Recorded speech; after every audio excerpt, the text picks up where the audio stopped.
अवकाळीच्या तडाख्यानं पुन्हा एकदा बळीराजाचं जगणं उद्ध्वस्त झालंय। हातातोंडाशी आलेला घास निसर्गाने हिरावून घेतलाय। राज्यातल्या अनेक जिल्ह्यांमध्ये पाऊस, वादळ आणि गारपिटीने हाहाकार माजवलाय।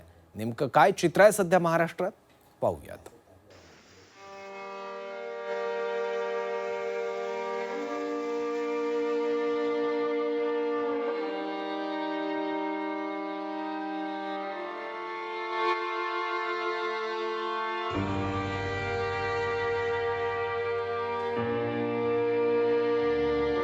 आणि आम्ही एक खात नाही सर, सगळ्यांना इथं देतो, मजूर आहेत, दुकानदार आहेत, सगळ्यांना देतो। कुणाचा रुपया बुडवत नाही, तरी वेळ आमच्यावर अशी।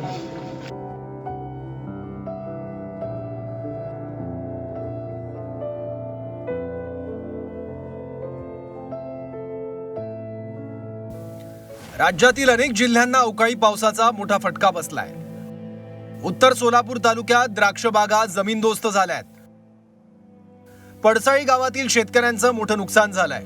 2 दिवसांपूर्वी आलेल्या पावसानं 3.5 एकर द्राक्षबाग पूर्णपणे उद्ध्वस्त झाली। शेतकऱ्यांच्या डोळ्यात अश्रू आहेत, कारण वर्षभराची मेहनत एका क्षणात मातीमोल झाली आहे। मंत्री आशिष शेलार यांनी या भागाची पाहणी केली, नुकसानग्रस्त शेतकऱ्यांशी संवाद साधला। शेतकऱ्यांच्या व्यथा ऐकताना अनेकांना अश्रू अनावर झाले। निसर्गाचा जो लहरीपणा आहे किंवा त्याच्यातनं आलेलं जे नुकसान आहे, यात अजूनही शेतकरी आमचा प्रचंड मेहनत करून जे काम करतोय, जसं तुम्ही म्हणालात की या ठिकाणी पाण्याच्या किंवा सिंचनाच्या दुर्भिक्षाचा विषय असताना सुद्धा ज्या पद्धतीने हे फळबाग उभी केली आहे, तर जास्तीत जास्त मदत कशी करता येईल याबद्दलच मी कृषी मंत्री आणि मुख्यमंत्र्यांशी बोललो। सोलापूर जिल्ह्यात तब्बल 1547 हेक्टरवरील पिकांचं नुकसान झालंय। द्राक्ष, केळी, आंबा बागा उद्ध्वस्त झाल्यात। उत्तर सोलापूर, अक्कलकोट, माळशिरस आणि सांगोला या तालुक्यांना मोठा फटका बसलाय।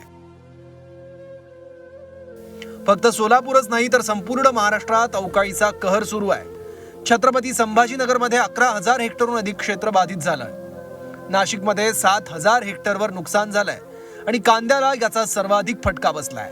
कांद्याचं सर्वाधिक म्हणजे 4,482 हेक्टरवर नुकसान झालंय।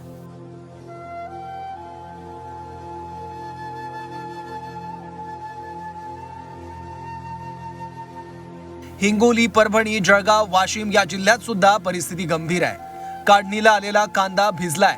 मका आणि गहू जमीनदोस्त झालेत। आंबा आणि चिकू बागांमध्ये फळगळ सुरू आहे। शेतकरी हवालदिल झालाय। पुणे जिल्ह्यातल्या शिरूरमध्ये सुद्धा हातातोंडाशी आलेलं पीक वाया गेलंय। आता जगायचं कसं असा प्रश्न त्यांना पडतोय। पूर्ण शेतकऱ्यांचा रडकुंडीला आला शेतकरी। पार आज शेतकऱ्यांची बिकट अवस्था आहे। शेतीला मालाला बाजारभाव नाहीये। आज युद्धामुळे पार पूर्ण शेतकऱ्यांचा कोणत्याच मालाला बाजारभाव मिळत नाही। शेतकरी मदतीचा मुद्दा विरोधी पक्षानेही आता उचलून धरलाय। काँग्रेस नेते विजय वडेट्टीवारांनी सरकारवर टीका केली आहे। या सगळ्या परिस्थितीमध्ये राज्य सरकारने पुन्हा कर्ज काढावं। 11 लाख कोटीवर कर्ज गेलंच आहे।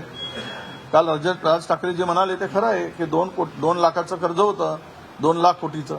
2 लाख कोटीवरून 11 लाख कोटीपर्यंत गेलं। महाराष्ट्र आता बुडवून टाकलाय, संपून टाकलाय।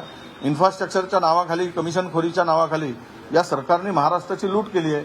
आता शेतकऱ्यांसाठी पुन्हा कर्ज काढा आणि शेतकऱ्याला मदत करा, वाऱ्यावर सोडू नका, अशी आमची मागणी असणार आहे। याच दरम्यान टोमॅटोचे भाव गडगडले आहेत। नारायणगावमध्ये टोमॅटो उत्पादक शेतकरी संकटात आहे।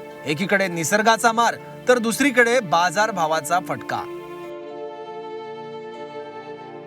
टोमॅटोचा हब असलेल्या पुणे जिल्ह्याच्या नारायणगाव बाजार समितीत मी आता आलेलो आहे। आपण या ठिकाणी जर पाहिलं तर शेतकऱ्यांनी लालबुंदा हा टोमॅटो विक्रीसाठी आणलेला आहे। मात्र या टोमॅटोचे बाजारभाव हे गेली काही दिवसापासून आपल्याला गडगडलेले पाहायला मिळत आहेत।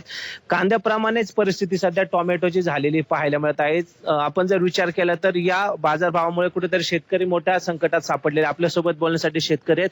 काय सांगाल, काय परिस्थिती आहे सध्या, बाजारभाव पडलेले आहेत? बाजारभाव पडलेले आहेत, तसा खर्च होतोय त्याप्रमाणे बाजारभाव भेटत नाही आणि खर्च पण निघत नाही।